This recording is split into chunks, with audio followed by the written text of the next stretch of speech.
Awesome, man, we're live. So welcome everybody. Welcome. So I've got some weird stuff going on right now.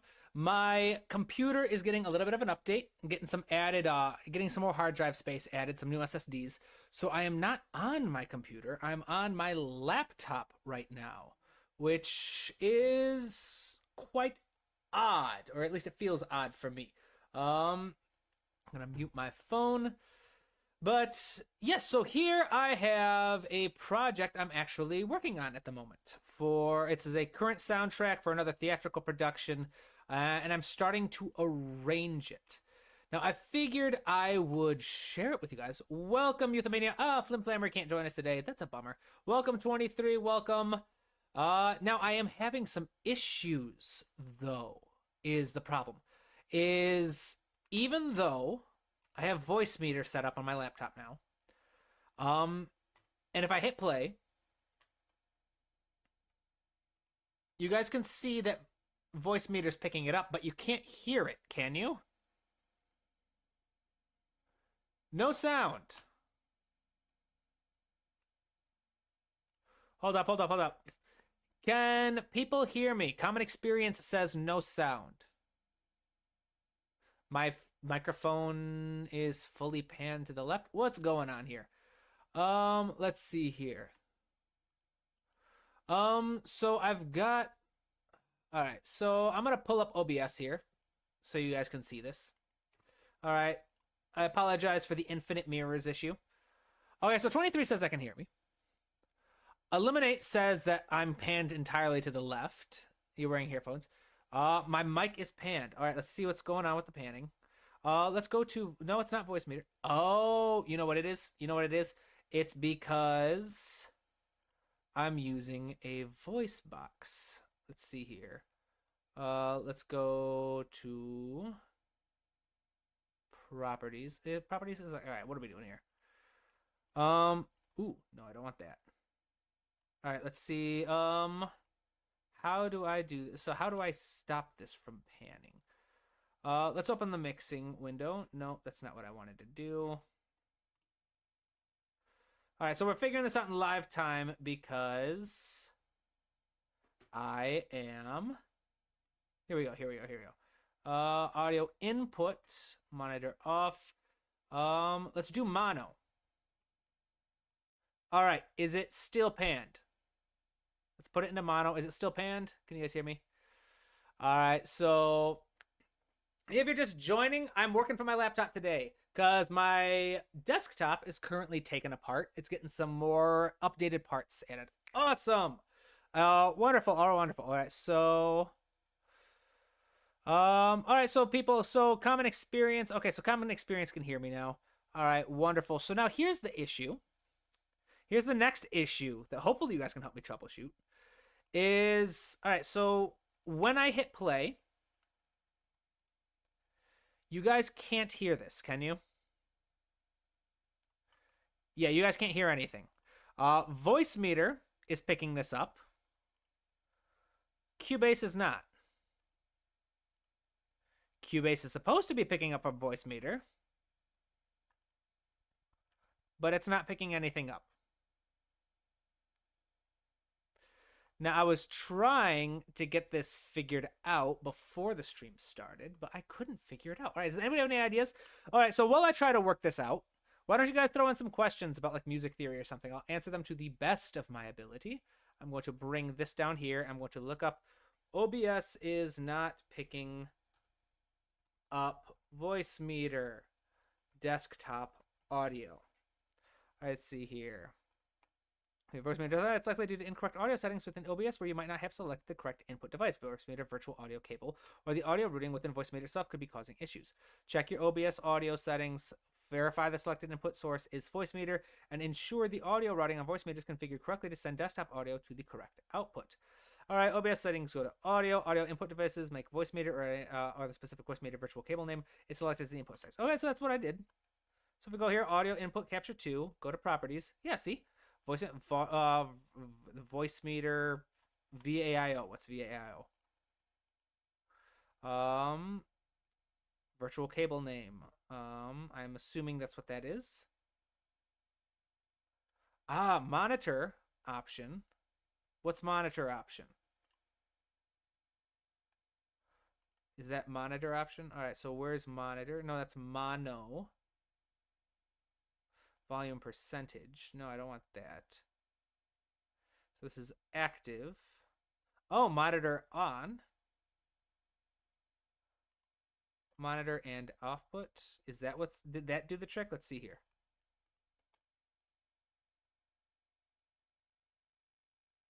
All right, can you guys hear it?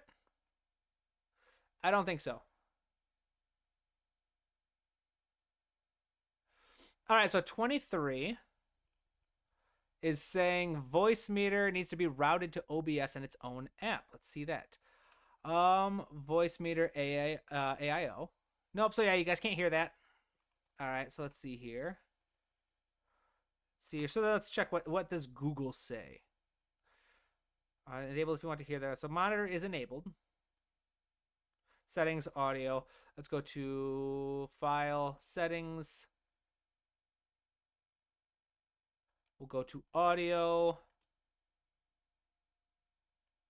Oh, hold up.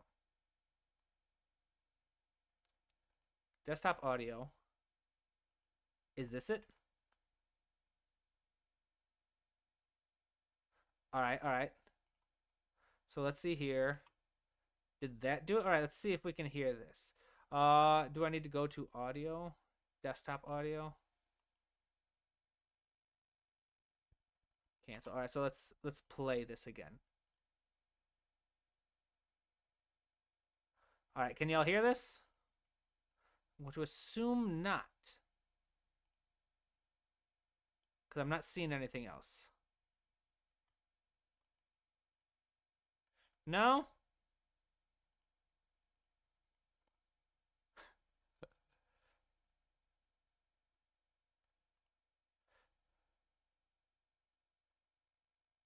All right.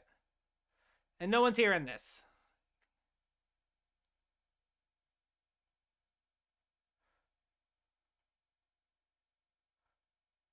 All right, let's see here. So, that's distracting for me. So I'm going to stop that. So let's see what's in voice meter. Open voice meter and check the audio routing. Make sure your desktop audio is being sent to output that is selected as the input in OBS. All right, so desktop audio. Let's see here. So where's this? All right, so hardware out. That's all under my audio box. That's fine. Virtual input. That's where's settings. Where's settings? No? How do I do this? All right, so I want the hardware input. Let's see here. So this is working. I will, like, when I do this, like if I hit play, y'all can see. Oops, no, where is it? No, not Mozilla. So y'all can see it's picking up audio from voice meter, right? So where do we go here?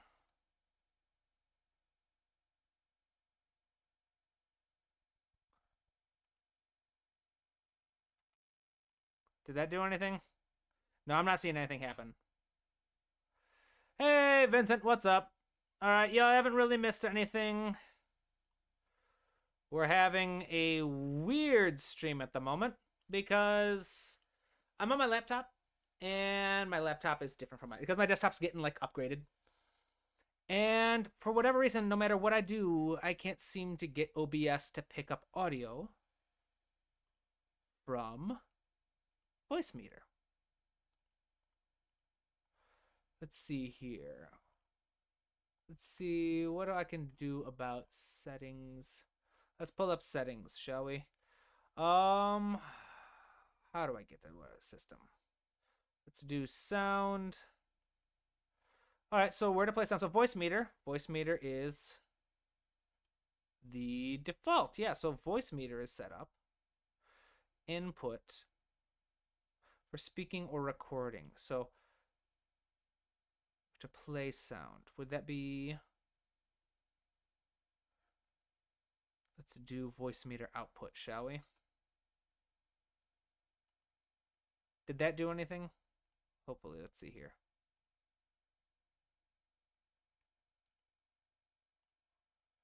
Pulling up voice meter. Why is voice meter not popping up? Here we go. So virtual input, see, it's still going, but it's not picking it up.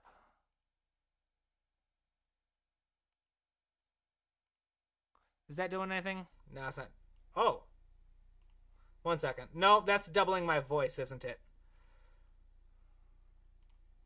Let's get that off. Okay, so now that's not doing. This is annoying. All right. Well, I have wasted so much of our time already on this. So let's see. What can we do? Let's try Cubase. Let's see. What's Cubase working on? Let's do audio. Audio connections, inputs, outputs is still voice meter. So 23 says, so weird. Seems like it should have worked after you did that monitoring pull down. Right? I have no idea what's going on here. I am flummoxed. All right, so Cubase is using voice meter as well. Let's hit play. Can you guys hear this at least? No? Would appear not. All right. I have an idea. It's a terrible idea, but I could put my speakers on and then have my microphone pick up the speakers. I don't know. Would that I feel like that's a bad idea, but it might be the only idea we have. About Vincent, have you thought about restarting OBS? I've had issues before with voice meter depending on the order that I started the programs. Good question. OBS would have been opened after voice meter. So let's try closing voice meter real quick. And then I'll reopen it and see if that does something. Because I really don't want to start OBS over because that's going to stop the stream. All right. So, all right. So voice meter's picking up my voice now, but I've muted it. So Tommy asks, in my settings in my DAW, what do you have as your output source? So I'm not going to use my DAW today, or the plan wasn't to use my DAW today. But let's do voice finale. Yeah, see? Voice meter. Voice meter input. VB audio. Yeah, virtual input right here. That's what, and if I hit play, you will see. Hit play. I can hear it. Voice meter can hear it. OBS cannot. So let's see here.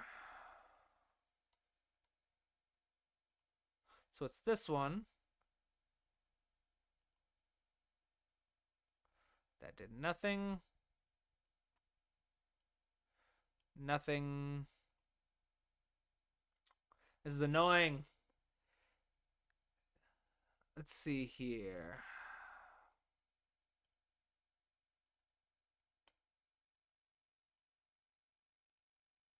Let's see, audio output capture.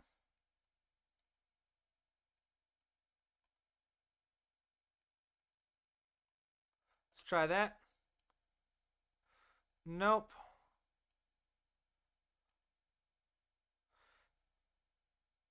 Can y'all hear it?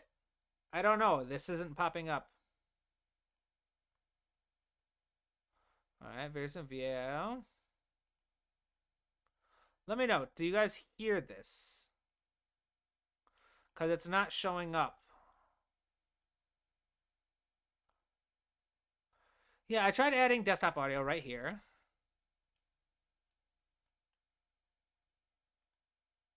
But it's not popping up over here in the audio mixer. So yeah, y'all still can't hear it. It says it's active. Monitor on. Nothing? This is infuriating.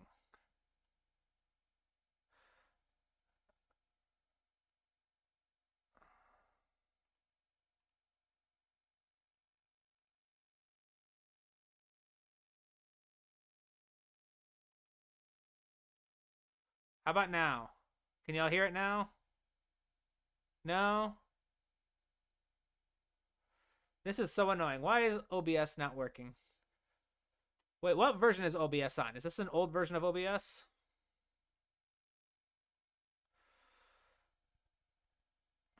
All right. Let's see here. I'm going to pause this because the music is very distracting. You know what? I'm going to call it. I don't think we're going to be able to have audio today. I'll keep working on it, but do people have questions? I mean, it's kind of hard to work on. Let's see. It should be, I think it should be in that list. I only have audio input capture and desktop audio, and it's picking you up right now. All right. So yeah, so my mic is being picked up, and Voice Meter itself is picking up Finale when I hit play. But for some reason, it's not picking up on OBS, which means the issue must be in OBS. So 23 asked a question a few minutes ago. Where's the question? I'm looking for it, 23. Nope. Yes, I hear you. I love infinity shots. Referring to, yeah. It's Voice Meter routed to OBS in its own app then. So Voice Meter shouldn't have to route to OBS. Voice Meter just needs to route to my audio. And then I'm supposed to, as my output. And then OBS is supposed to pick up Voice Meter. But it's not. I found your question, 23. Since we aren't really on topic anyway, seems like a good time to ask, what is the best arrangement of spices, etc., to make refried beans that aren't bland? Oh, easy, my friend. All right, so for refried beans, what I do is I will boil. So first, have your beans, your pinto beans, preferably. Wash them and let them soak overnight, and then you're going to boil them. Have them on a nice little simmer. Get them boiling, then simmer. Covered with onions. In fact, I have my recipes. I write all my recipes down. It's been a while since I did these.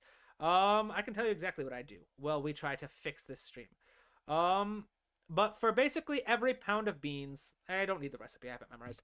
For every pound of beans that you're going to work with, add about a whole white onion, a small one, a whole small onion, diced into quarters, pop that in the pot, add a serrano chile or two, and let that boil. Then for the last 15 minutes, right before you're about to mash them, toss in some chicken bouillon. All right, a bit of chicken bouillon, and a couple teaspoons of salt to taste, so salt to taste. You don't want to add those in during the simmer because adding salt and the bouillon earlier, for whatever reason, makes the skin of the beans get tough, all right, and not as palatable. So I'd say white onion, serrano pepper, then boil that with the beans, and then in the last 15 minutes or so, add chicken bouillon, add some salt to taste, and then you're good. Then you can just kind of mash up the beans, let them boil a little bit longer to get to the consistency you want, and you're good. So Vincent Kubler music, I think I have stuff muted. Yes, so what I have muted in Voice Meter is this is my this is me. This is my microphone. As you can see, as my voice pops, this moves up as well. If I were to unmute this, in theory, with, you know what? Let's try this actually. Let's try voice.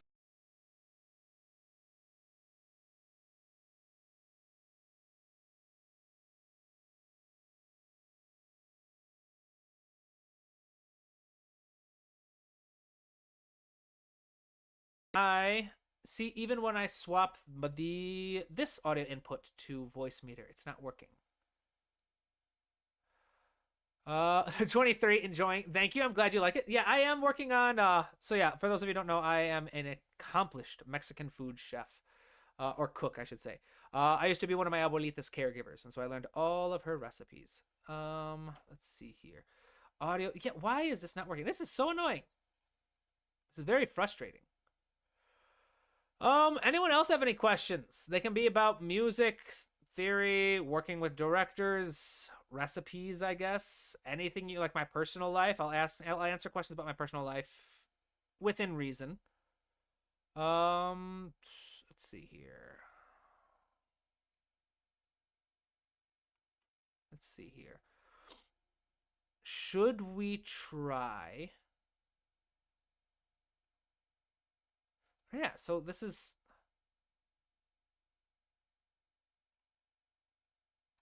I'm not seeing what the issue is here. Um Euthymania. So Vincent, what is going on? Yeah, no idea. I have no idea what's going on here.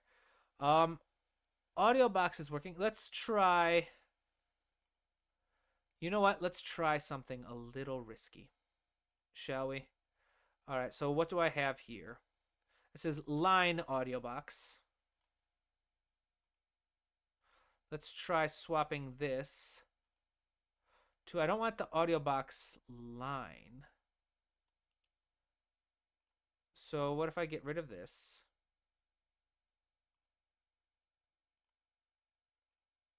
Get rid of the desktop audio.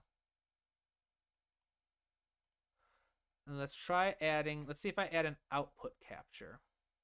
Can I add audio box? Okay, so speakers, audio box. Let's swap, let's work around voice meter entirely. So let's go from voice meter to speakers. Let's test the audio. Ooh, that was loud. Did you guys hear that? Anyone hear that? That was a very... Okay, let's test it, shall we? Is it going to pick anything up? Oh, wonderful. Oh, hold up. Didn't hear that either. Really?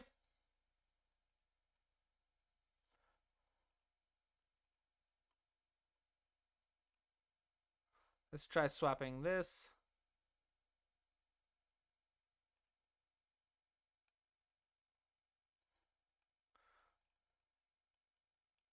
Okay, and you guys can't hear this either. My word. So now it's not even a voice meter. This is definitely an OBS issue for some reason. Because Finale is no longer playing through voice meter. Let's do...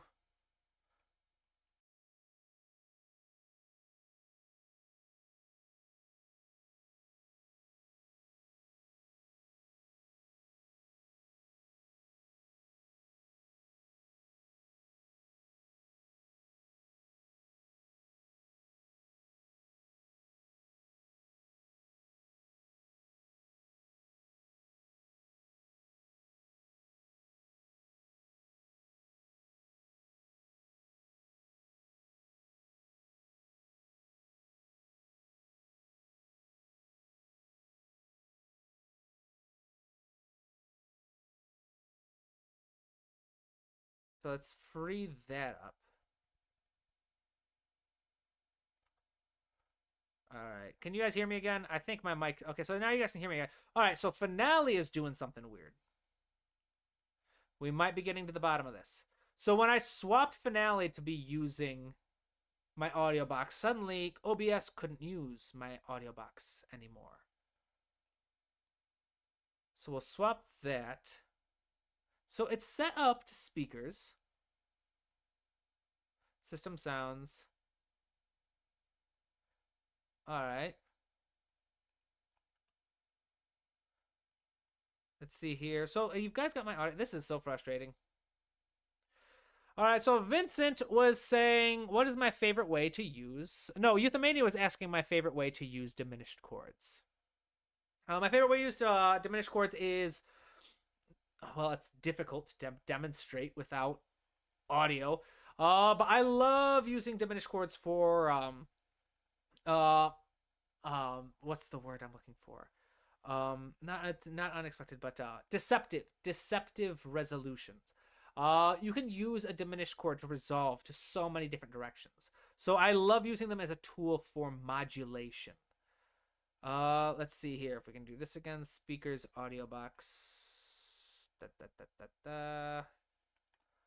da. And this is set to audio box.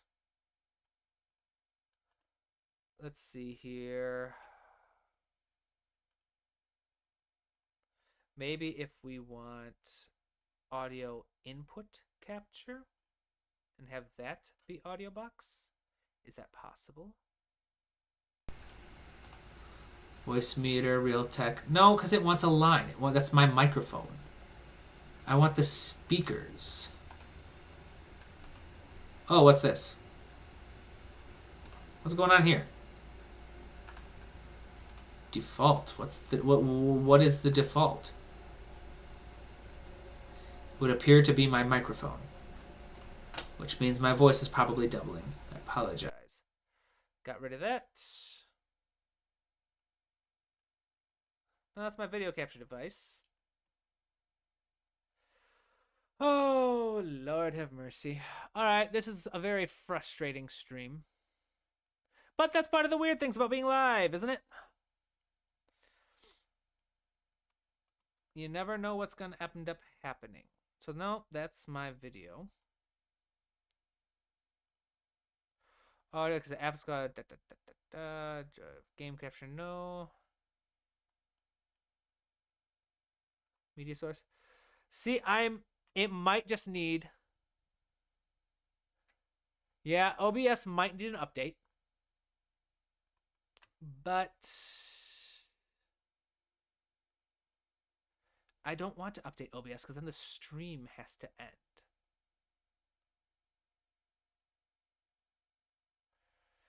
Thank you, 23. 23 says it's always fun to hang out with me regardless. Thank you. I appreciate that.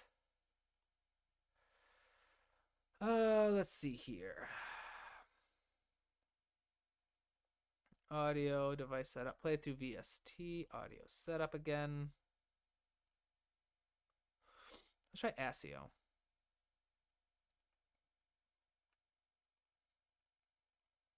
Oh, hold up.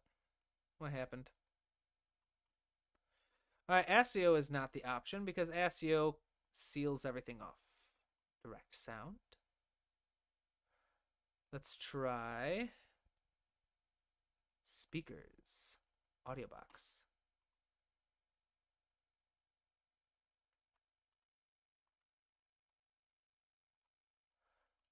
Is that working? I can't tell. Let's try this.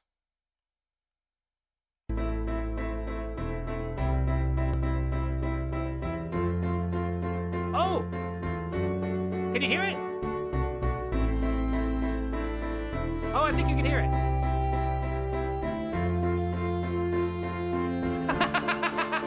Woo! Look at that. All right. We are back on. All right. Awesome. Yes. Oh, I'm so excited. I'm so happy. All right. And only 30 minutes into the stream, huh? Wonderful. Awesome. So we can hear it. So we will play this little piece of music here.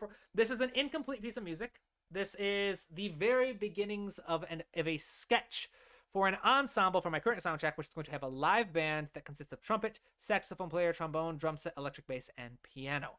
This piece is supposed to tell a short story about two friends who are beginning to fall in love. They're starting to have they start working on a creative project together and they start to fall in love with each other. They're very close friends. And then as the project goes on, as it gets attention and more people get involved, we watch as their relationship actually falls apart before it can actually begin. So they have a bit of a situationship kind of thing. And then as a third person gets involved, it kind of like sabotages the whole thing.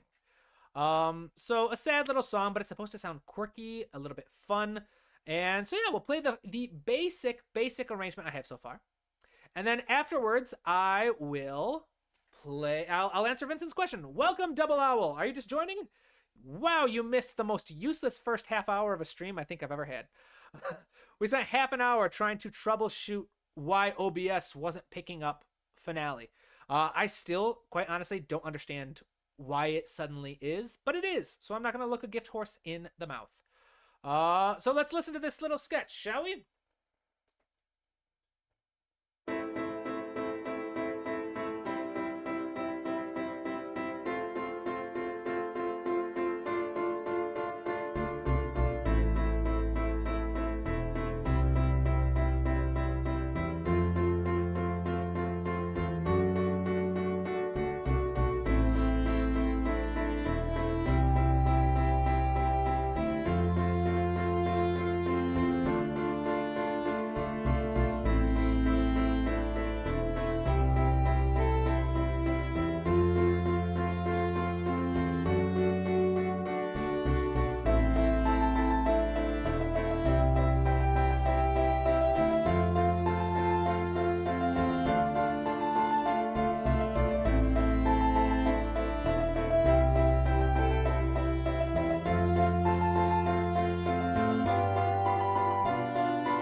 These aren't the final dynamics. I'll probably swap them. But right now I just wanted a nice little mix and finale that I could hear.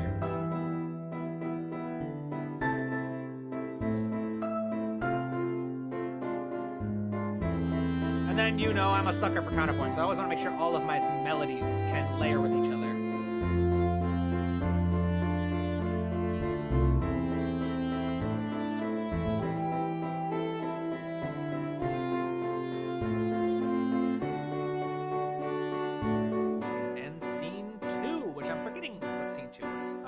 The beginning of them creating their new project.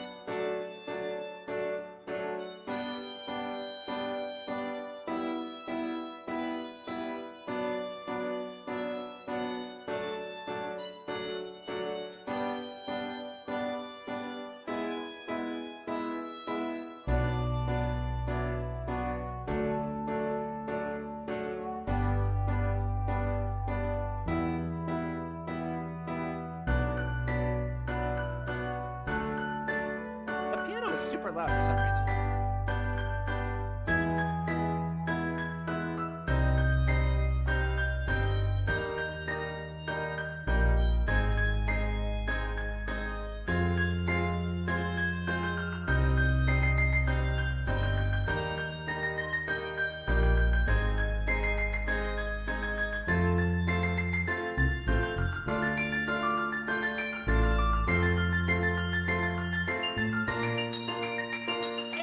Sarah, how's it going? Doing really good.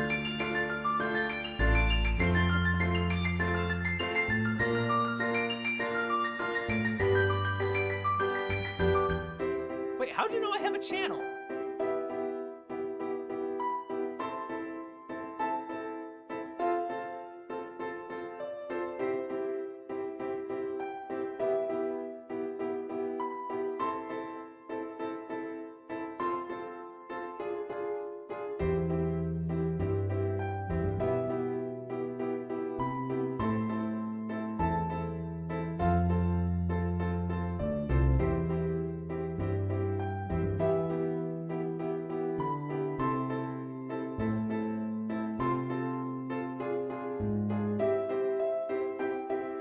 So at this point, I believe, is where I was starting to... I think we're nearing the end of what I've orchestrated so far. Oh, wait, no, we've still got another section.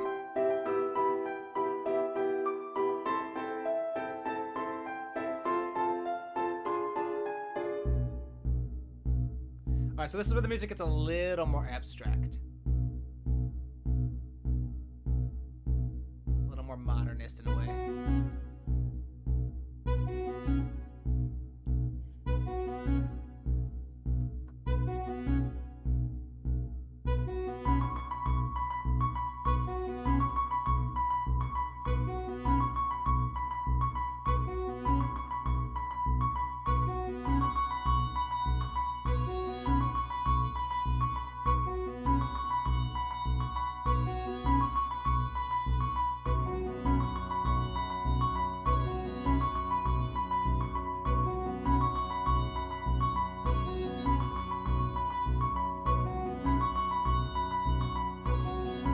The drum kit's gonna enter here eventually. I still gotta add that part.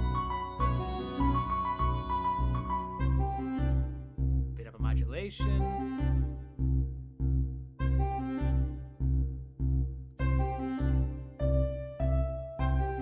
We have the creative theme come back in the piano, or a variation of it.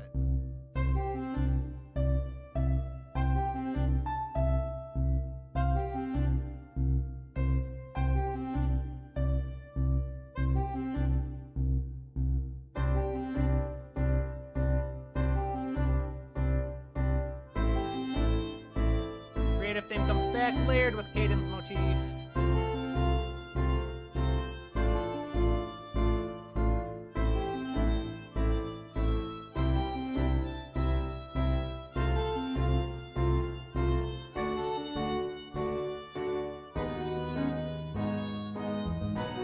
Alright, now we're reaching the end of what I've orchestrated.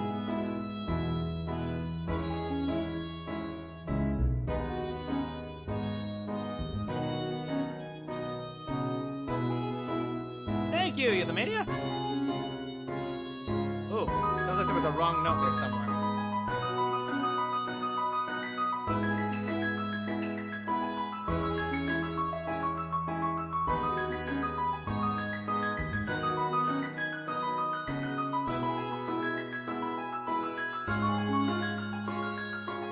Alright, so awesome, yeah. So that's as far as I've gotten. I'll pull up Cubase. So I think I'll show you guys. This is, how many measures is this? It's almost 200. So this is about 7 minutes and 7.5 minutes long, the whole thing. Like I said, I'm working with a short story that was given to me by the choreographer and director of this piece. So this will eventually be performed by a dance troupe. But yeah, so this is basically what I'm working right now. I'm taking my sketch. They're rehearsing and they're writing the choreography for the play. Where'd Cubase go? Using this sketch. So if I pull this, oh well, you guys wouldn't be able to hear it anyway, because we were having those technical difficulties earlier. But this, as you can see, I've got the whole thing figured out with just a piano sketch, all the different layers I need, and then this one actually did have a drum kit that I threw in because I liked the groove. The choreographer was very insistent that the groove is super important for this particular piece. But yes, so we finally got everything working. We got all the technical difficulties done. I got to show you guys a little bit of the project I'm working on. Let's start taking some questions now, shall we? All right, so Vincent had a good one. Vincent was asking, I have a question. If you are fine with the music you write, like okay with it, how do you determine the most required area that you need to improve in? All right, excellent question. I think this comes down to your priorities. In terms of what are you trying to accomplish? Are you a hobbyist who's just doing this? An amateur in the best sense of the word. Amateur meaning that you do something for the love of it, for the sake of its sake.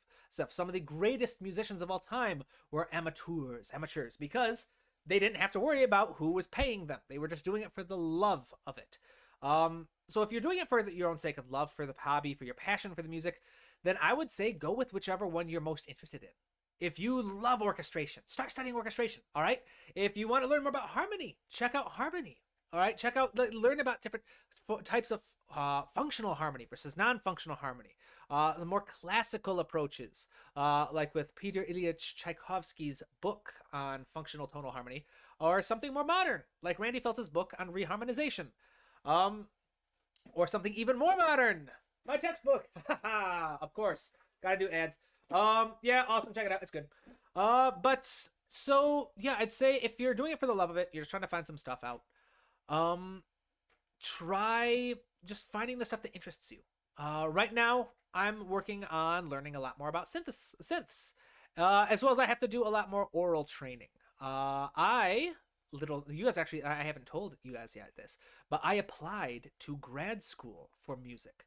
No idea if I'll get in. I ran into a couple opportunities where I wanted to work for an orchestra as a composer in residence, and found out that my lack of technical musical degrees was a barrier to entry.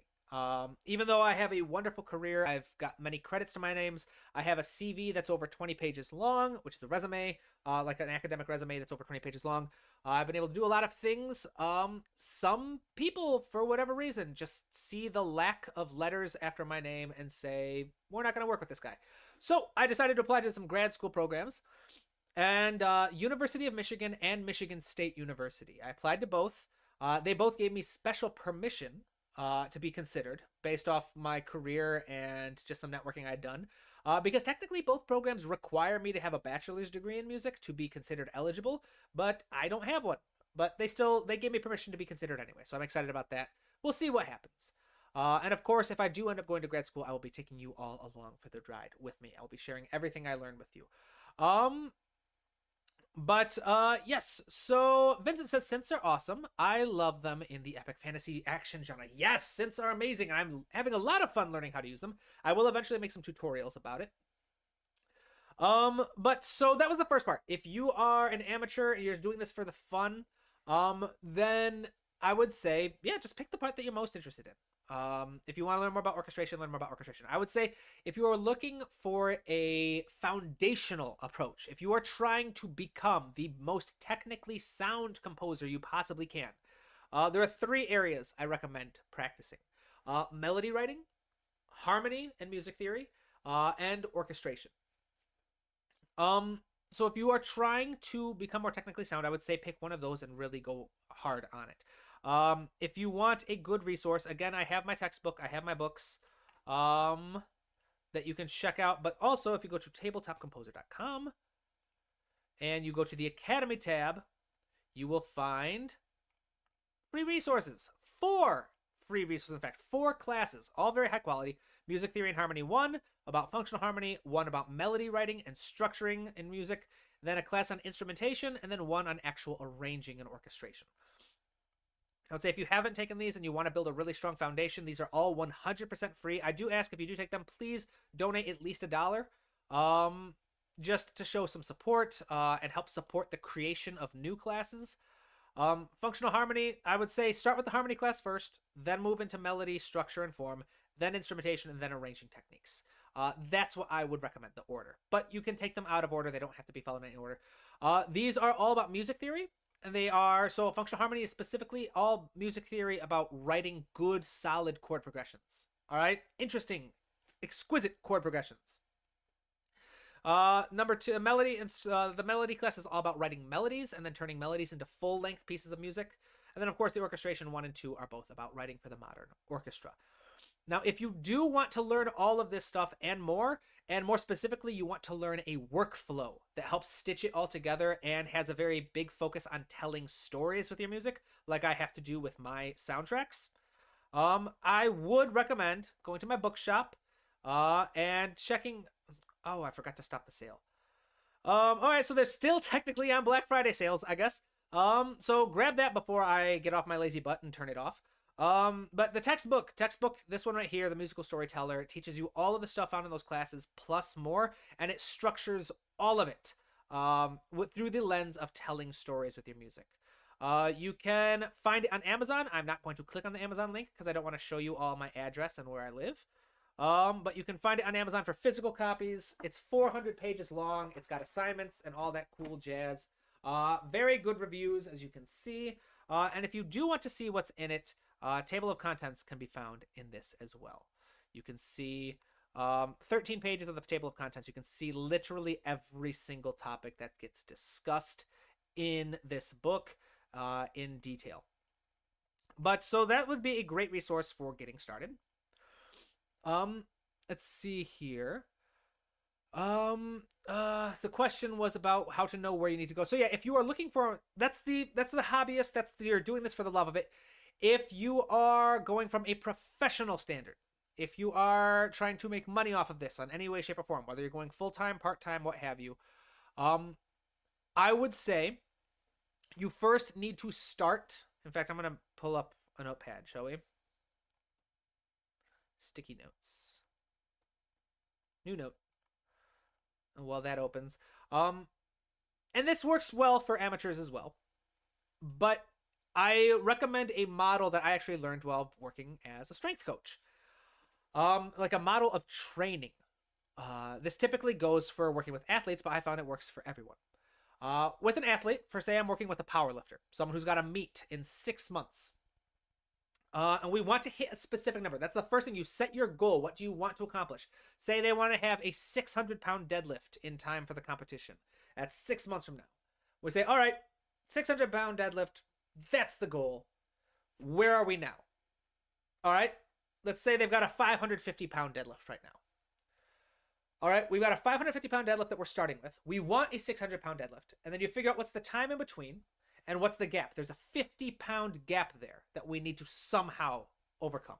And based off their experience level, whether they're on gear or not, what kind of resources they have, what level of commitment they are, there's going to be different strategies available for us to accomplish that goal. But the idea is for your training model. Why is sticky notes not opening? Sticky notes isn't opening for some reason, so I'm just going to keep saying it. If you're trying to find a professional level in music, start off by figuring out what is a skill you can't do yet, but you want to do. Whether that's write for orchestra, or whether you want to be able to, you have to be very specific. Do you want to write for orchestra? Do you want to write chord progressions like John Williams? Do you want to create unique sound design like Hans Zimmer? Do you want to be able to create unique story worlds with your music like Howard Shore? What are your goals? What specific skill do you want that you do not currently have? And then in comparison, you want to find out where are you right now? What is that gap? How far are you from that? And you want to make a list of all the things you think you have to learn. And that's the tricky part, is you don't always know everything, but you can at least come up with something. So, for example, let's go with the Howard Shore example. You want to be able to write a soundtrack that tells a beautiful story, super intricate. Every single note means something to the story. And you're gonna make a list. All right. So what do you need to do? You need to learn how to write character themes. You need to know how to make sound palettes. You need to know how to develop a character theme so it grows with the character. You just make a list. What are all the skills that you need to accomplish this? And then you just put together a plan. How can you learn this? You could probably learn by studying Howard Shore's music. There's an amazing book called The Music of the Lord of the Rings trilogy that you can find that details a lot of his strategies that he used to tell the story with his music. There's all kinds of things. It's tricky. It takes time. It takes a lot of effort, and it takes some problem solving. But that basic process is how I've been able to grow so much in such a short time, is identify where you want to be, a very specific image of what you want to be able to do, a skill set you want to have, identify where you are starting right now, and then what's the gap, and how do you adapt it. I hope that makes sense. I'm kind of rambling at this point. Let's move on to another question, shall we? Let's see. Best of luck getting to... thank you, Double L. Best of luck getting to grad school. Yes, we shall see what happens. I have no idea what's going to happen. If I get in, awesome. If I don't, it's okay. I've got a decent... I like where I am now. It's more about just trying to move forward. But yeah, hopefully, if any of you out there have connections at the University of Michigan School of Music, Theater, and Dance, or the Michigan State School of Music, hook a brother up, shall you? All right, let's do this. Vital for the win. Vincent, next year, there are some big changes happening to my living situation. I will 100% will do your academy classes. Awesome. Thank you very much.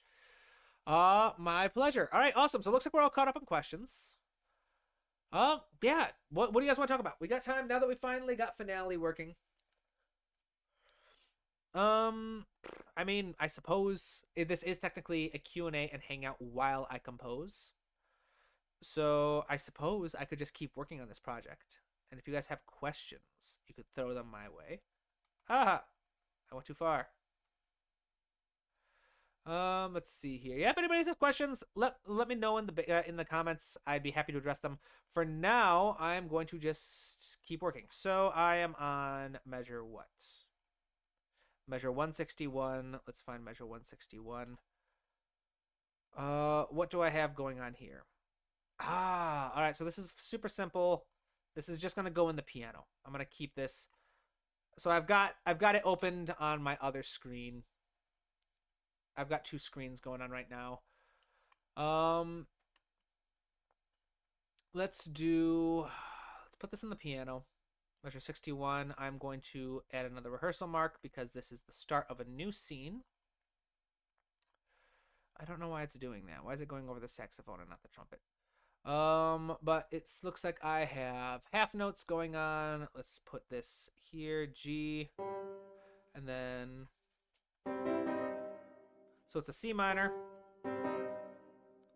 and then we have, what is that? A G, a B flat, and E flat. So an E flat major.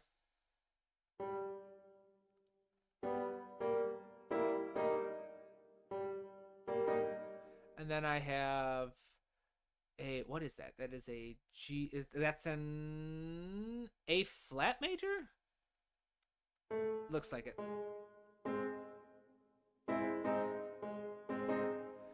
And then we have an F minor.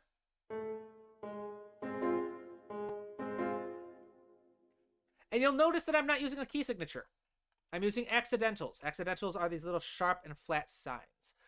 This is very common in film and media music. You will very rarely have an actual key signature written down. You'll just use accidentals all the time. You'll use a blank key signature like C major, A minor, and you'll just use accidentals, flat signs, sharp signs to basically have your key. And one of the many reasons why, is because in film music and media music, modes and key changes and chromaticism are so very common. And you don't want to mess things up by having a key signature, which could be confusing. You want to be able to have things be sight read and performed very quickly. And so the accidentals are just an added little security measure that you don't have to rely on the musicians remembering a key signature. They're known exactly, oh, this note's flat, this note's sharp, etc. Because with film music, most of the time the music has to be performed on the spot, recorded with just 1 or 2 takes, no prior rehearsal, a little like in-time rehearsal, but the musicians aren't set the music ahead of time. They have to be able to sight read. So then A minor again, A flat major again.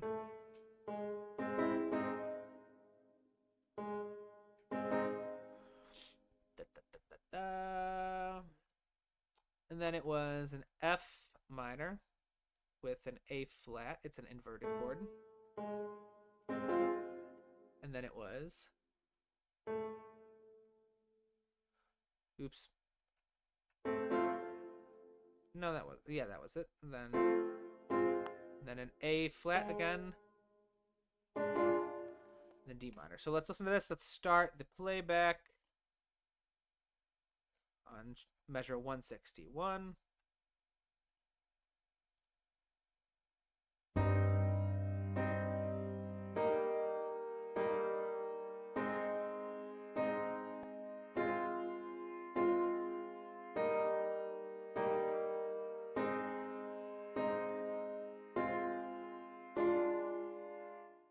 Alright. Is that everything? Is that 1, 2, 3, 4, 5, 6, 7?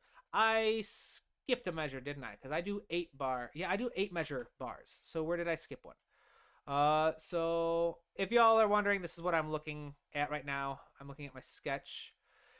If you're just joining, I'm just kind of working on an arrangement for my current soundtrack that I've been working on.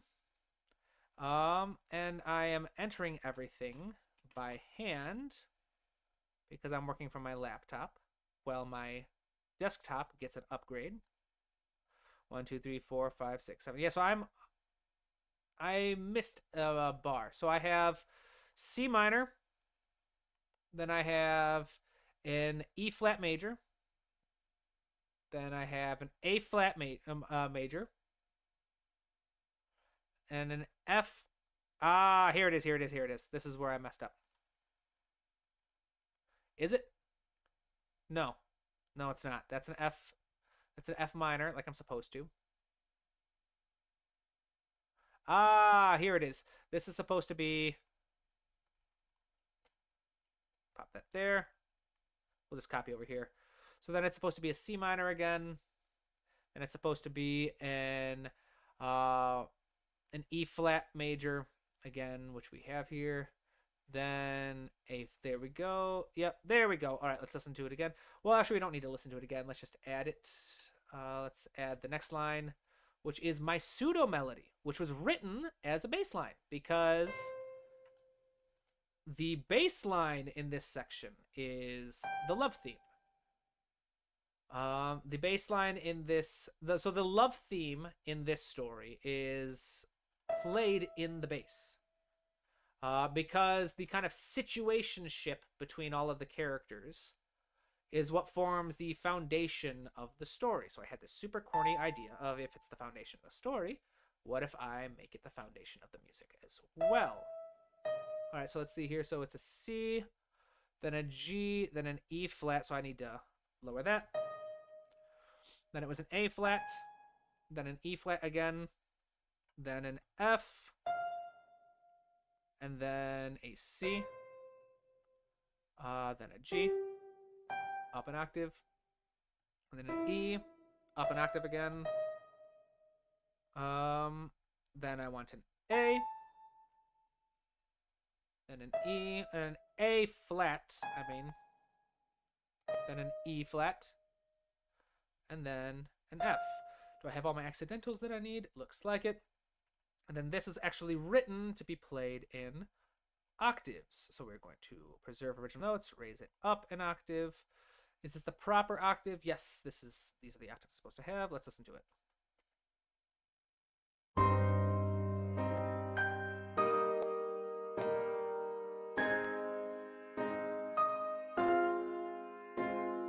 Oops, that's not what I wanted.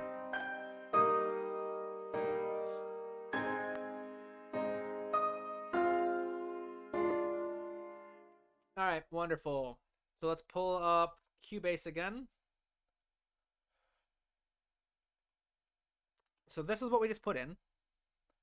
And then let's see, was this an exact repetition? Pulling this down. It would appear so.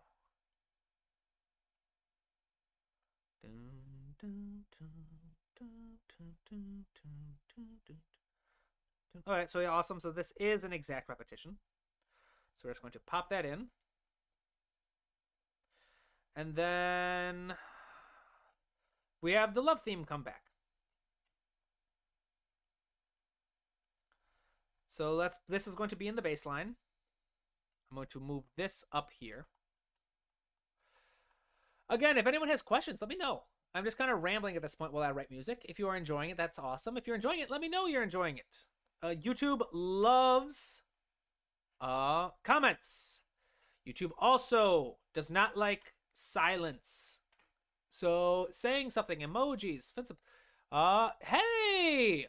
Youthomania became a channel member. Thank you, Youthomania. Awesome. Thank you for the support. I appreciate it. Welcome, Tamashi. I was wondering when you'd be showing up. Youthomania is loving it. Thank you. That really means the world to me, Youthomania. It really does. Like, it's the fact that people appreciate what I do enough to actually like support me financially or like to like become like it blows my mind. Like I find it very difficult to express what it means to me, but it really does mean so much. Thank you. Let's see here. So if you're joining, what I'm doing is just working on the arrangement for my current soundtrack that I was hired to work on. The sketch was approved a little while ago. I actually, if y'all follow me on Instagram, you may have seen that I was in Chicago recently as Tuesday. I left for Chicago Tuesday, came back Wednesday. Because I had a special dinner to go to for a theater company in Chicago with whom I am in current talks for potentially doing another project, which would be really, really fun because I've worked almost exclusively in New York. I have worked exclusively in New York when it comes to theater stuff.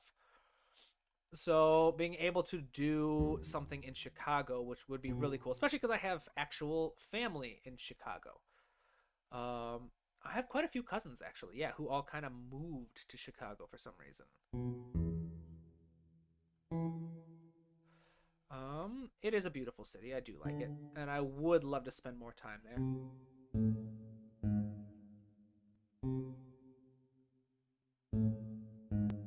All right, so I think let's listen to this, shall we? See if I got any wrong notes in there. Oh man, showing some dedication. Thank you for showing up so early in the morning, Tamashi.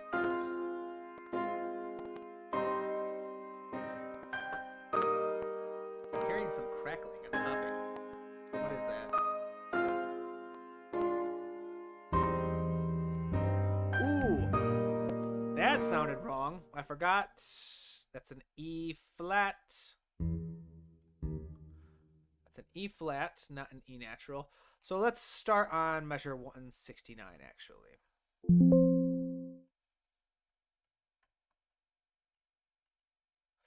Euthymania, I'm sorry I couldn't check, but you could check Discord later today. There's a technical issue I need help with. Ah, yes, Euthymania, I actually saw that. I am so sorry. I saw that just as I was getting on here. You are trying to get, so Euthymania is one of my, students. You're trying to get access to a recording of your video. I'm so sorry. I meant to send that before the stream, but I haven't been able to get on Discord just yet. I just only got the notification on my phone. Yes, I still have the video. So what happens is I periodically, after about, every couple weeks, I clear off all the recordings of lessons from my Google Drive just to keep things from getting too clogged up. I keep all copies on my hard drive, though, so I will be able to send you another copy. But it's going to have to wait until my computer gets put back together. So I apologize for that. I'll be able to have it to you by the end of the weekend. That's when I'm supposed to get my desktop back. So I apologize. Thank you. But yes. I will respond after that, because I saw the notification on my phone just as we were going live, and I apologize for that. But yeah, I can get you another copy of the recording. For those of you who don't know, I do private lessons. All lessons get recorded, so you have a copy to study at your own pace later on, as well as written notes of every lesson. Ooh, couple crunchy notes. 173. What's missing? E flat. So 173. That was E flat. Was good.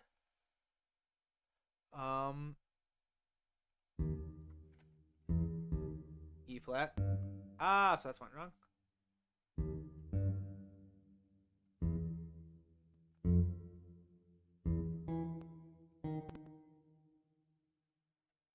C. A flat. All right, let's listen to it again.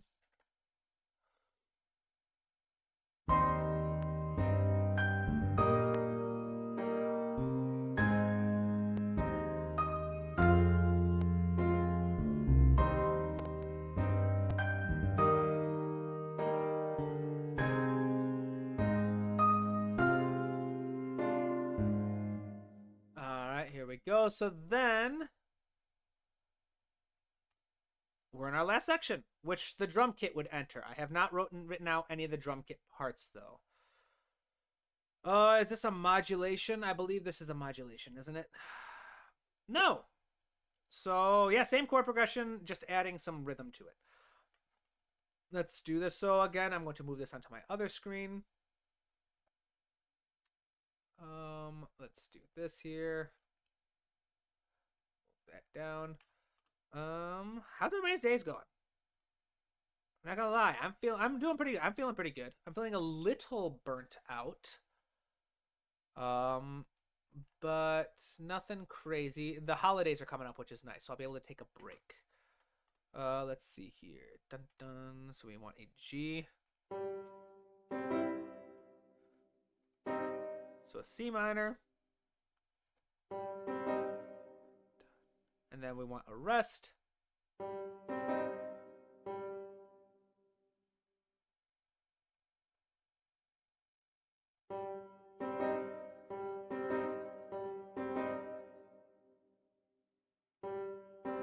Alright, so that's the pattern. And we're going to want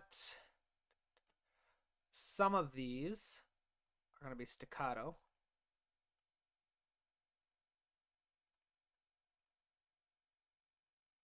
Here we go. And this last one will be staccato.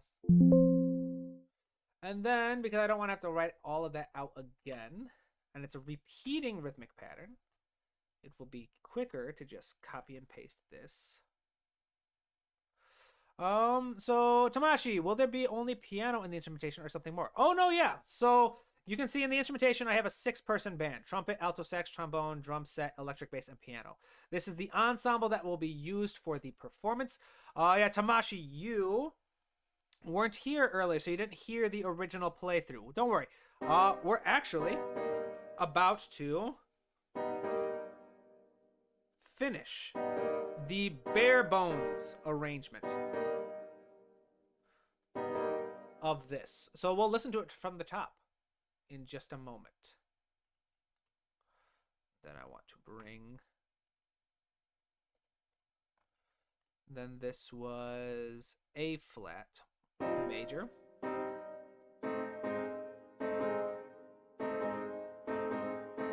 Oh, the joys of notating music, huh?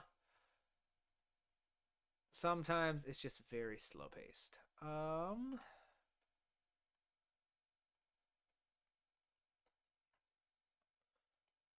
I need to upgrade to Dorico eventually.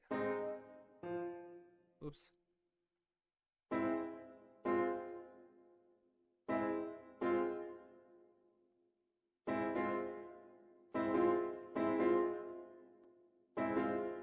So that's an F minor. And then is it just repeated? Is it the 4-bar chords repeated? It would appear so. It's just the last measure has some changes. So let's repeat this.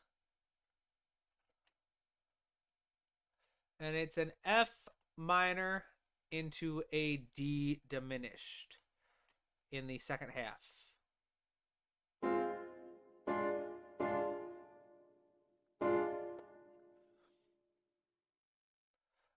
Euthymania, will the recording of the piece be recorded? Would love to hear that. I hope so, because I will not be flying out to New York for this one.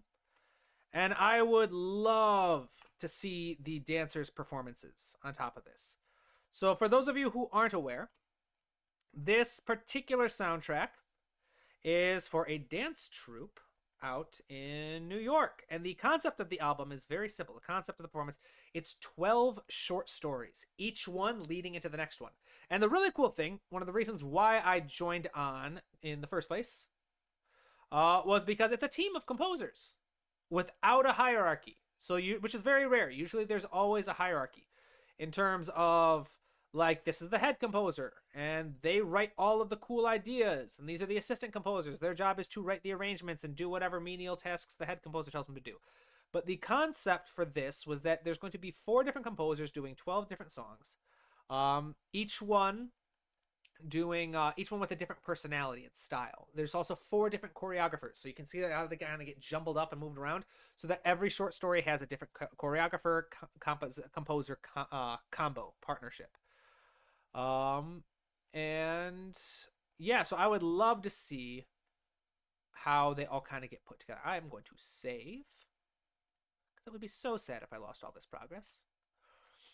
And then this is where the melody came back into its own. Oh, no, I wasn't supposed to minimize all of it. All right, hold up. There we go. Let's see here.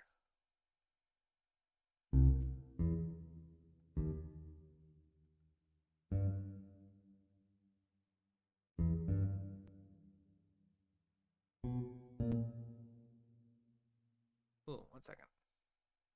No, that was not. I need to look where I'm going. All right.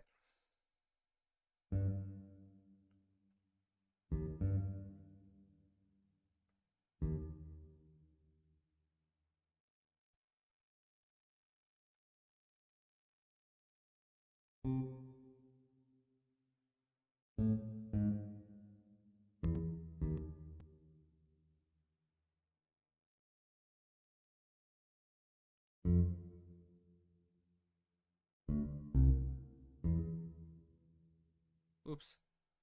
What was that? It was.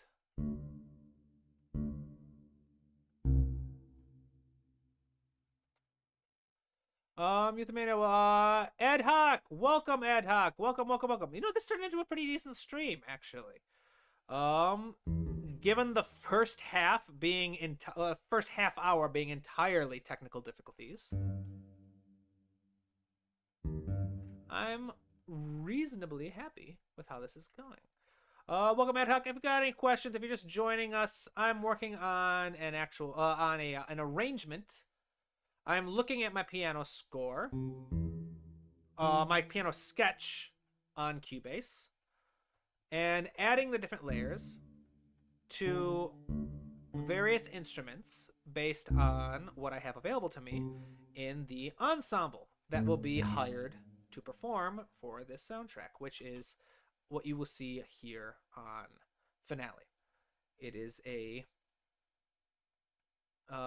trumpet, saxophone, trombone, drums, electric bass, oops,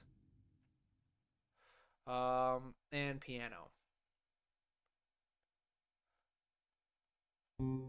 So a very strange arrangement.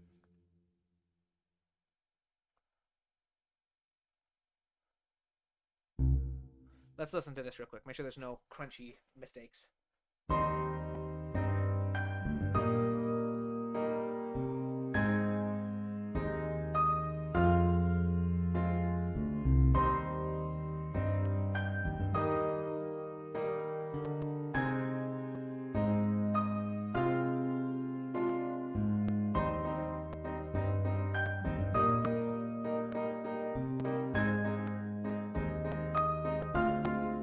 Ooh, what was that?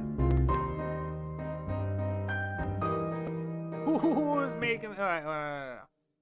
What was that? Is this one? It's supposed to be a. Is that supposed to be? That's measure 180 in Cubase. That's an E. It's supposed to be an E flat.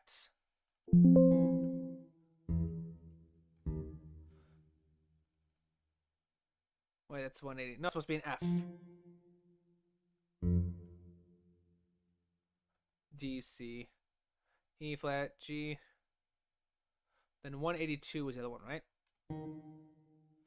Let's do that. Let's do 169. Yeah, so we're at 169. We'll do 177 because that's where that was the last measure that we started adding. The last phrase, I should say.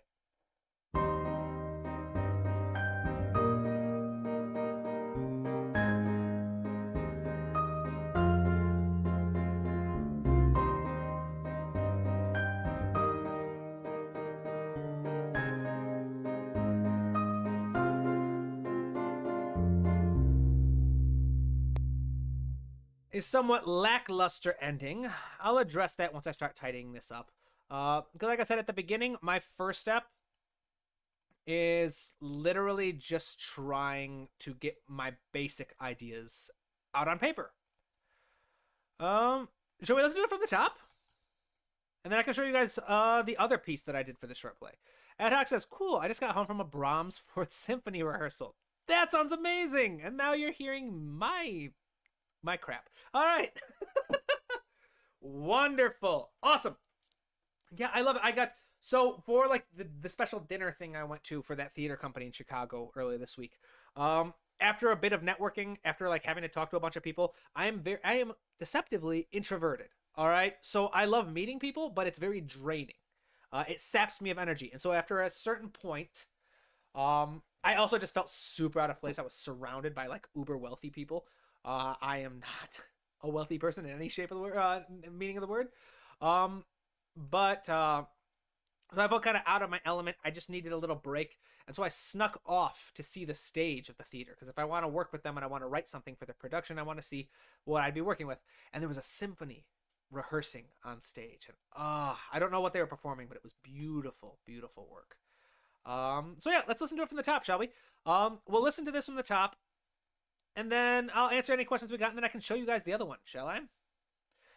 Actually, do you guys want to hear this from the top? This is like a 7.5-minute piece of music.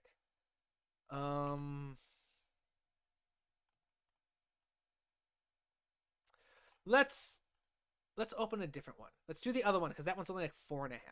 Because I agreed, based off the budget that they had for this project, to do 12 minutes of music. La la la la la la la la la. Jesse's Dream, Splish. Here we go. So here is the sheet music. As you can see, nice and fancy. And this one actually has a word score that I've written out, because this one's finished. This one's finalized. This is a piano feature. All right, so let's read through the composer's note, shall we? The store. Oh wait, one performance. Beats recorded. Euthymania says, I'm going to go to a performance of Bach's Christmas Oratorio tomorrow. Ooh, that sounds amazing. I need to find some more concerts in the area. All right, so let's listen to this one, shall we? The story of Splish is about how people experience loneliness and the ways that they deal with it. Given a choice, most people have a tendency to spend more time avoiding pain than actively pursuing happiness.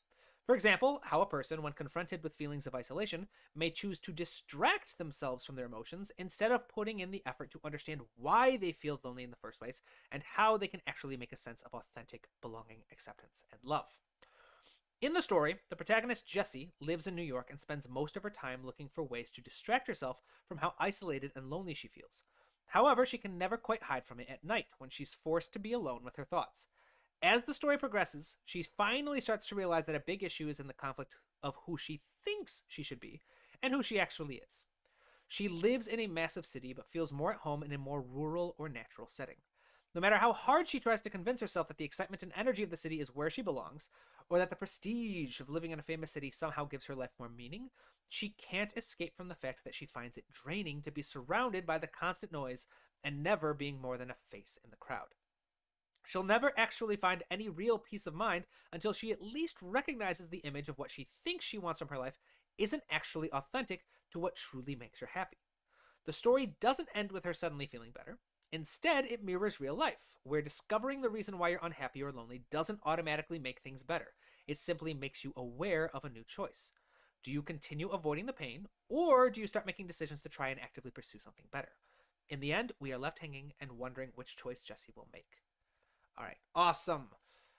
Um, so ad hoc. So first you compose on the piano and then you orchestrate for the orchestra. Yes, very much. So I always start with a piano sketch, which I would not say is composing for piano. Mostly because like this isn't playable on a single piano. Instead, I basically come up with each of the different layers I want. So bass line, melody, counter melody, ostinati, stuff like that. I come up with all the layers I want to tell the story, to build the movement and the energy, the size and the valence, everything I want for my music. And then once I have all my layers, my basic layers figured out, then I start orchestrating. Where I focus on finding the right instruments to perform each individual layer first. And once I have my bare bones arrangement figured out, then I go through and I just start figuring out what I think is missing. So that's the basic story of Splish. As you can see, there is a word score. This was what was the basic idea that I was given. Um, for basically each scene in the story that the dancer, this is a featured solo dancer, will be portraying. We won't go through all of this. Basically, all you need to know is scene A. They're in a jazz hall. It picks off where the previous story ended. Jazz hall is starting to empty, and we notice the character, and she's the only one there who's by herself. And instead of going through the main exit, she takes kind of a side exit into a quiet alley. All right, then scene B, she exits. We find her in an alley. She's just kind of like walking home. Actually, we can read this. Jessie exits into a quiet street without the distraction of the jazz hall. Her mind begins to slowly wander back to feelings of loneliness and isolation. While she walks, we hear the first simple variation of her theme. It is written in mixed meter, alternating between 3/4 and 4/4. These alternating meters capture her conflicting views of the romantic life she envisions for herself in the city and the reality of how it's actually impacting her emotional and mental well-being. Then in scene C, she turns a corner, super busy street life, lots of high energy in the city. She feels like this is where she's supposed to belong, so she dives in but can't really find her footing. So then scene D, we go back into another kind of alley. She's away from the noise and her theme comes back. And then in the final scenes is where she really starts to find her own and get a little more into it, I guess. We won't dive too much in. Let's just listen to it, shall we? I'm talking too much. Let's just go into scroll view. Let's get a little bit of space.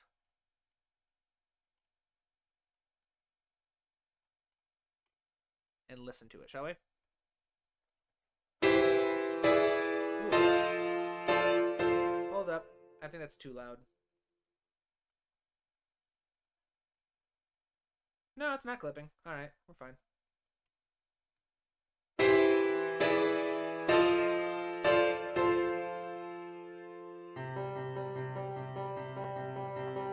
Hold up.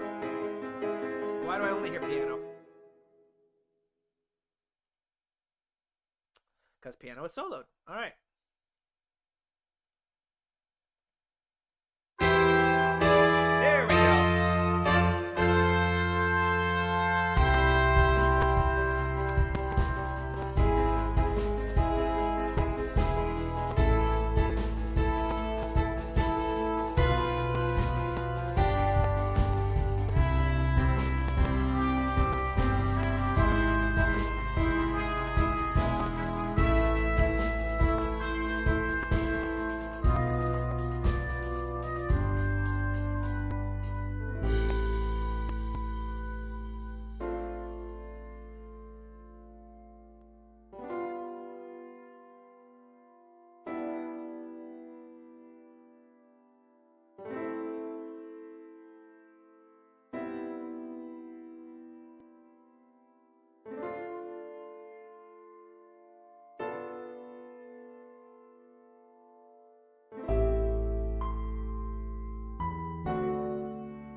I think that's my favorite part of this one, the piano solo.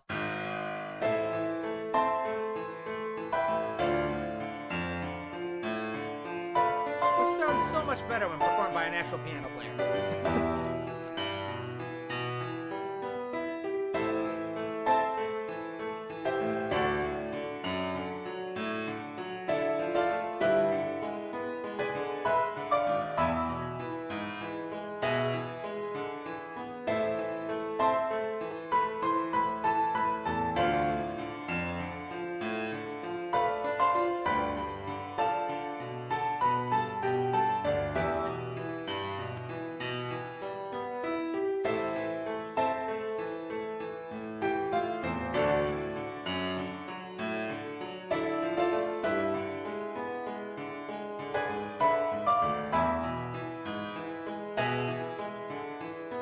Thank you, Euthymania.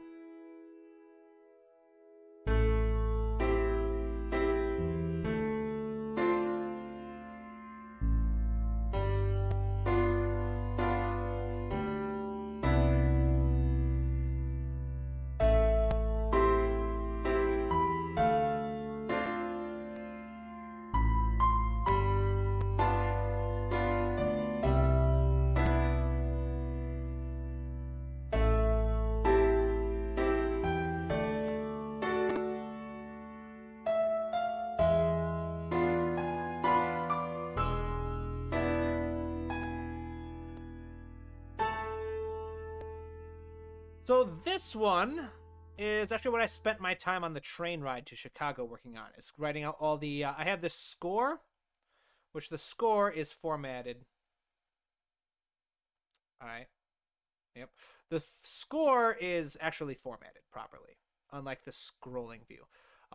So on the train ride, I was able to export the individual parts, clean them up a bit, and send the sheet music over to the director and choreographer for this one. And so they are currently rehearsing with this, which is really cool. Should we listen to this one, Footfall? This is the one we were working on today. This is significantly longer. This is 7.5 minutes long. This one's like almost 200 measures long. It's long. We can at least start it. We can start it so we can hear it. After this, I think I'm going to call it a day, folks. So if there are any questions, let me know in the comments. I will address any questions that come up. I am going to hit play, and I'm going to go use the restroom and grab some more tea. So I'm going to turn my camera off and my mic off. But I hope you guys enjoy this.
Glamory.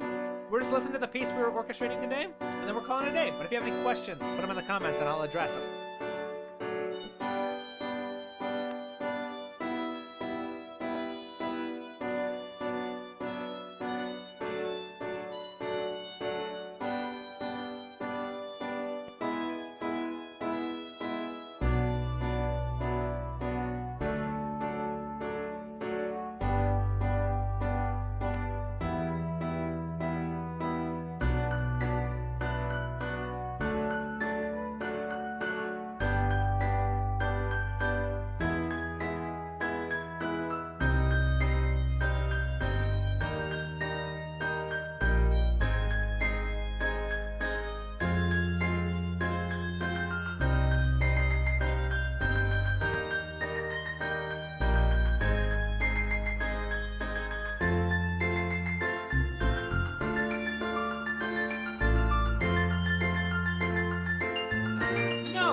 I gotta add a drum set still.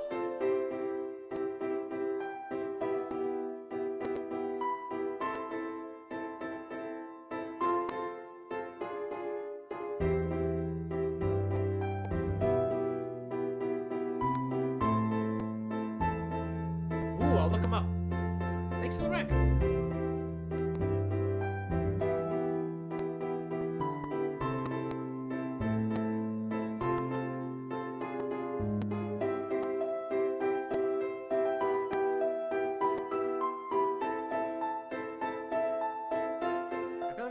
Something here.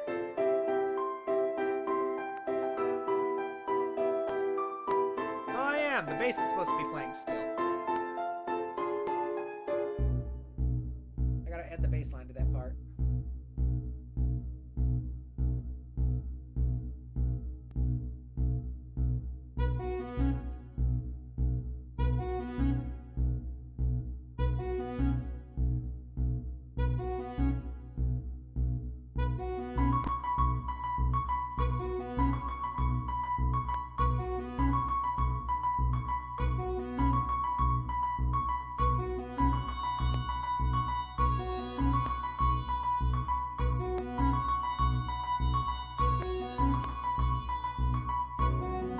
Tamashi, technically only for this section. The other parts they play pretty, like they play the melodies mostly. This part is minimalist though because it fits the part of the story that I was given, which I didn't really go into detail about this particular story. But this is the moment where like we can see it, like basically for lack of a better term, the project the main characters are working on kind of goes viral. You see it going throughout the world. So that's what this scene is for: is seeing other different people react to the creative project they put together.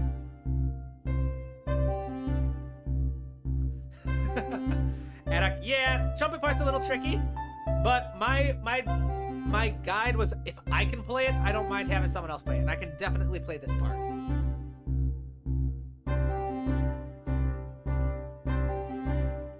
And I'm not the most talented trumpet player.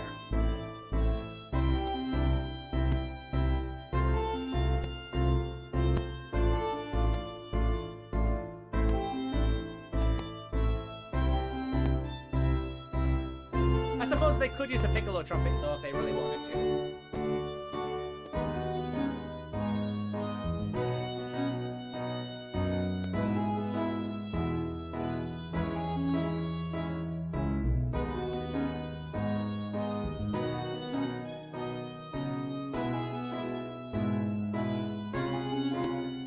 Ooh. Something was wrong there.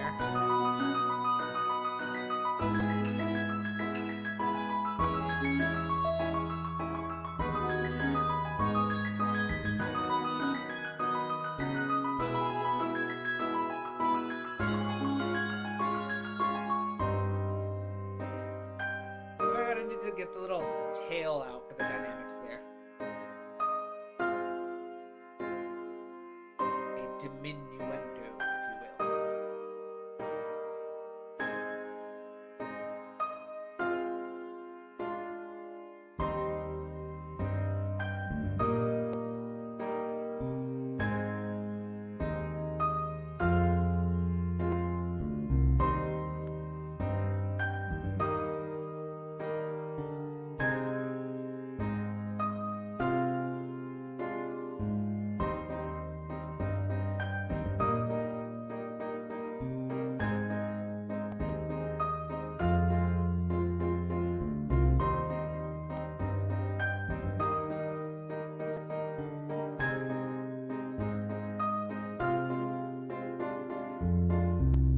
Bit of a lackluster ending. But yeah, that's the sketch that we worked on today. So as a heads up, like this is literally, I've added everything in here except for the section around 91 where I forgot to add the bass line, and I haven't added the drum kit yet. So I'm going to go through and I'm going to add those. Then afterwards, what I'll do is I'll listen to it one section at a time, and I'll start making tweaks, adjustments here and there, maybe swap an instrument, add a new instrument, add a new layer. I'll do things until I feel that I have an energy, like a flow of energy, size, and valence, and just make sure the feel of the music fits what happens in each story, and then I'm happy with the arrangement. But for now, I'm pretty happy with what we got so far, so I'm going to save this. I think I'm going to call it a day. All right, so Tamashi, so we do have a question. Tamashi says, you really focus on the parts and the meaning of them. I just like to make everything sound like a good texture. It's really interesting to hear your approach in action. Oh, yeah. My entire basis is entirely focused on story. I take a tremendous amount of inspiration from Howard Shore, where every layer has a specific meaning. Every note has a purpose. And so my entire focus on music is to make sure that whatever I add, none of it's by accident. None of it's just frivolous. Everything's going to have a meaning or a purpose behind it. That's not the only, that doesn't mean everybody has to do that. That's just my style. It's my approach. But if you would like to learn how I do that, I have a textbook that teaches my own approach to music. 400 pages long. You can find it on my website. You can find it on Amazon. Go to tabletopcomposer.com and you can check it out. I've been lazy, so I have not gone on to Wix because I have to physically stop the sale. And I'm lazy and I have ADHD, so I haven't gotten around to it. So you can still take advantage of the sale from now until I finally turn it off when I'm supposed to. But this is the book right here. I have a lot of other really cool stuff that's all on sale. If you want to know what's in this book before you purchase it, it's got good reviews. Table of contents can be found here.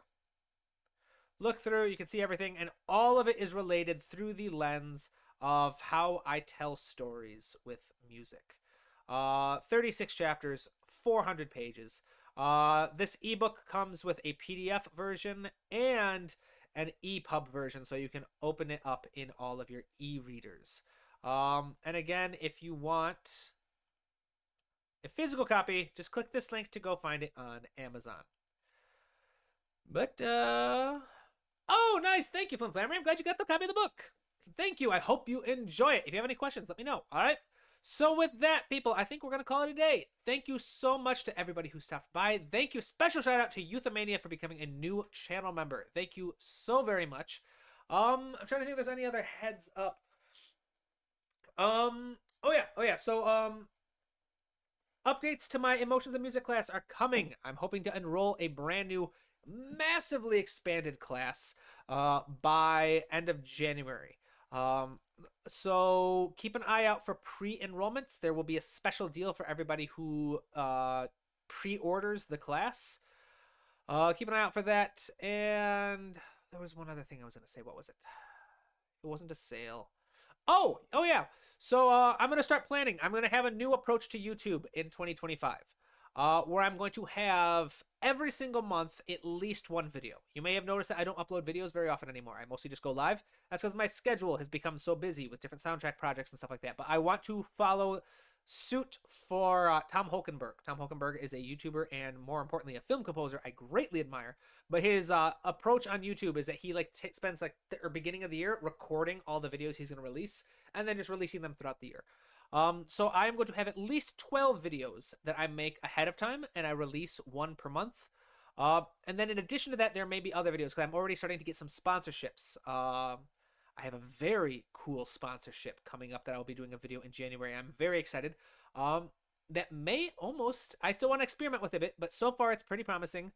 Note Performer, which is the AI I use to perform in Finale, has a new engine that they have created that pretty much eliminates the need for MIDI mockups, which is really, really cool. Where you can use your notation software, you can use your sound libraries in your notation software, and the software reads your sheet music and automatically, using AI, performs your MIDI mockup the way you would want a musician to perform them based off the sheet music and what you have written in your sheet music. So I'm very excited about that. I'm playing around with it. I'm very geeking out about it.